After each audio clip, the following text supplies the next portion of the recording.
And good evening to you all once again. Welcome back to the Shadow Gallery. I am, as always, your host, James Donnelly. And you check the atomic clock, or if you're on Greenwich Mean Time, East Coast, West Coast, Midwest, Calcutta, it doesn't make a difference. Because you know what time it is? It's time for new comics! Bitches! So here we are with the haul of, well, the last week of February. And essentially DC took the week off. Probably a good idea for them. They did have one comic I bought and one comic I didn't, but I read, and that was Justice League number 6, I believe. And it was bad. A big letdown. The only thing that was cool about it was the cover. The cover, if you actually have that issue, is, it's basically all of, it's like, Superman being, whatever, machine tortured by Darkseid, and the rest of the League kneeling before Darkseid, except for Batman, who's kind of in this ready stance. He's in this ready position, which is just really cool. And I think that was a cool touch by Jim Lee. But yeah, it's incredibly disappointing to see their flagship title just such a piece of trite garbage, really. But the one thing that I did get this week, and happily from DC, was Batman Beyond Unlimited, issue 1. Now, this is, it's a breakdown of, basically, these are featured online. They're online comics, small part, in chapters. And, I didn't get the online ones because I knew that they were going to be coming out with this eventually. So, it's $3.99, but it's worth it. To have it in paper form. I'm not a huge fan of downloading comics unless I absolutely have to, unless it's something that I need to read. But this was a pretty easy add to my pull list since Adam Beechin, basically it's broken into 2 parts.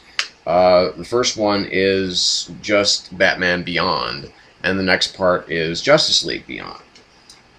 The Justice League Beyond is written by Derek Friedhoffs, and I'm hoping I'm pronouncing that correctly, and Dustin Nguyen. And the art is by Nguyen as well, and I love Dustin Nguyen's art. So it's great that he's working on this, as well as Adam Beechin continuing to do Batman Beyond, but he's got artist Norm Breyfogle there, who I loved since the late 80s. And I'm glad to see him back working again. Basically, this is, for those of you who have been following it, who were fans of the Batman Beyond comic, which I was in a big way. It really just picks up from where it left off, as far as kind of the intrigue with Dana's brother, with Max's whole issue with the kind of hacker criminal organization. And, a bunch of Jokers from all over different cities converging on Gotham City. It's smart. It's beautiful. The art is beautiful. Norm Breyfogle just doing a terrific job on art. It's written very well. It's pretty smart. It's you feel like you're watching the cartoon, which is essentially how you're supposed to feel about it. Then there was Justice League Unlimited, which I wish they would kind of turn into a cartoon, just because I did like the 2-parter of Batman Beyond the Call, which he is asked to join the Justice League, but ultimately refuses because of his and Bruce's obligations to Gotham City, but, lets him know if they ever need him. And, of course, they've actually they've fought in Justice League itself, or I'm sorry, not in Batman Beyond, but ultimately, becomes part of the team, so on and so forth. So and this is, basically about an investigation. They're taking down a bunch of Jokers and a bunch of Splicers. And characters from Batman Beyond: Return of the Joker pop up, which is really cool to see. Since that's a great movie, if you haven't seen it yet, it's one of the pre-DC animated films that's really, really good. And after I wrap this up, I am going to do a review of Justice League Doom, which is the latest from DC Universe, DC Universe Animated, I should say. So that story becomes, of course, more complex, with some possible defection, if you will. Goes into a little bit of the history as far as what actually went on, specifically dealing with the series. So, to those of us who are fans of the series, it's a great book. For those who are not fans, it's a good time to get into it. You might not follow everything that's going on, but it's just a really good comic, and Dustin Nguyen's art, as always, is phenomenal. So, very solid 4 out of 5 for Batman Beyond Unlimited. So, kind of into the indie part, I guess. We've got Bionic Man #7. Now, I admittedly am not a big 70s sci-fi guy.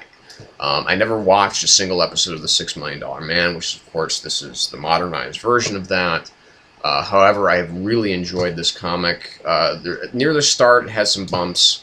Kevin Smith and Phil Hester doing the script, Jonathan Lau doing fantastic dynamic art, and that does not fail in this particular issue. This is a very important issue. It's a big turning point. It's a terrific issue, where it's basically we learn the past of the archenemy Hull and what's going on with him. We also have a meeting between Jamie Summers and between Steve Austin, the first time that they've seen each other since he was quote-unquote dead. And since it's a Kevin Smith partially scripted comic, there's going to be some sex jokes and so on and so forth. But we really get into the heart of what is going on at OSI. So the supporting characters step up in this issue and play a really big role.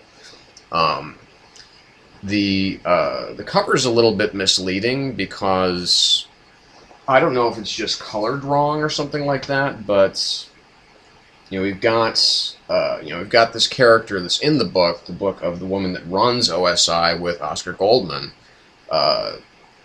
and she has white hair here on Alex Ross's cover, but inside the comic she has blonde hair. So I don't know if that's just just weird discrepancy or if the coloring got screwed up, whatever.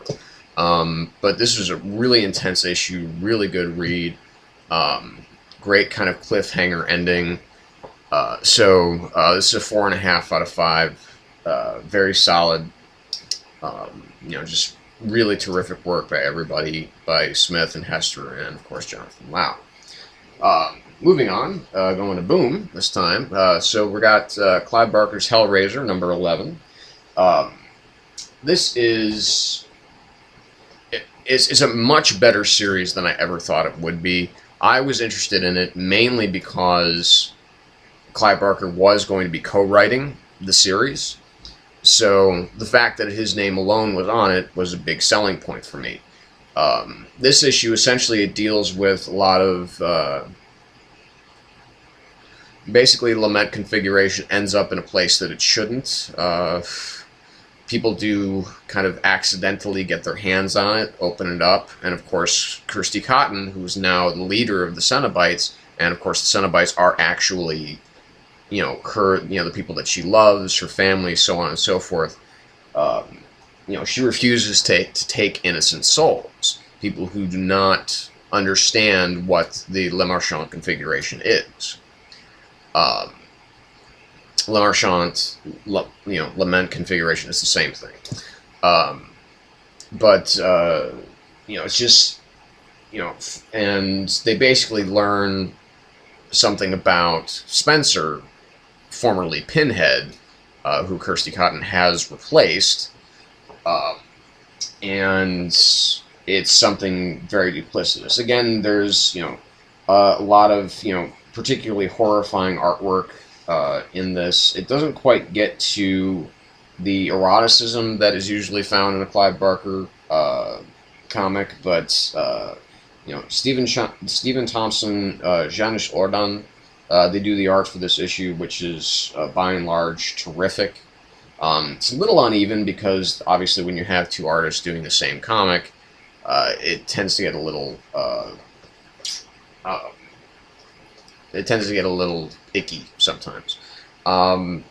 But again, strong story, really good cliffhanger. I'm really enjoying this arc. I'm really just enjoying this comic. It's been a terrific ride so far. If the art wasn't quite so uneven, I would give this probably higher. I would say it's a very solid 3.5 out of 5.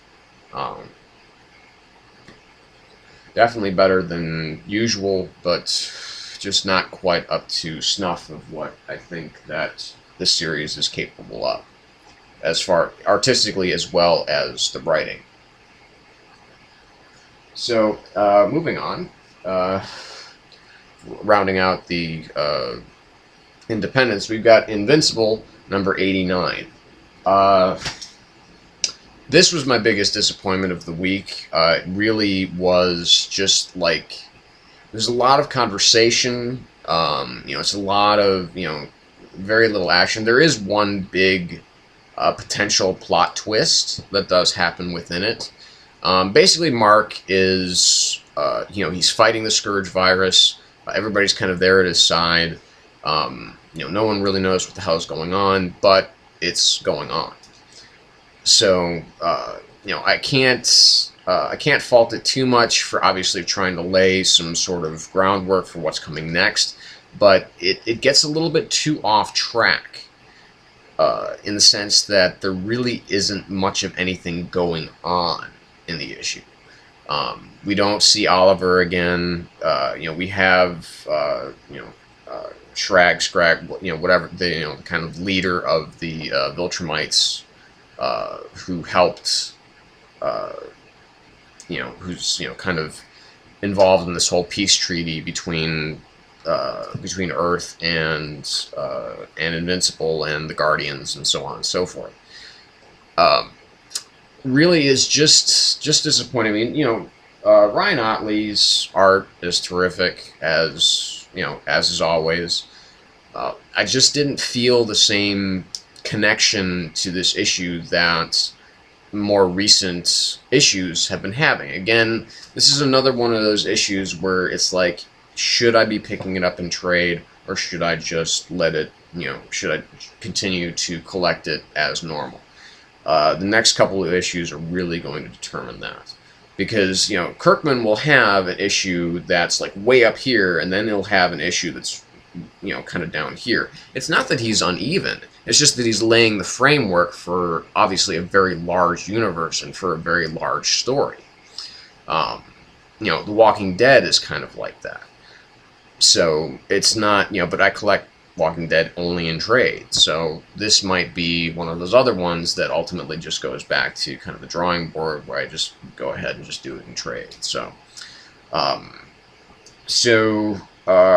we're going to take a break, and we're going to come back with more comics, and which is pretty much all Marvel from this point out.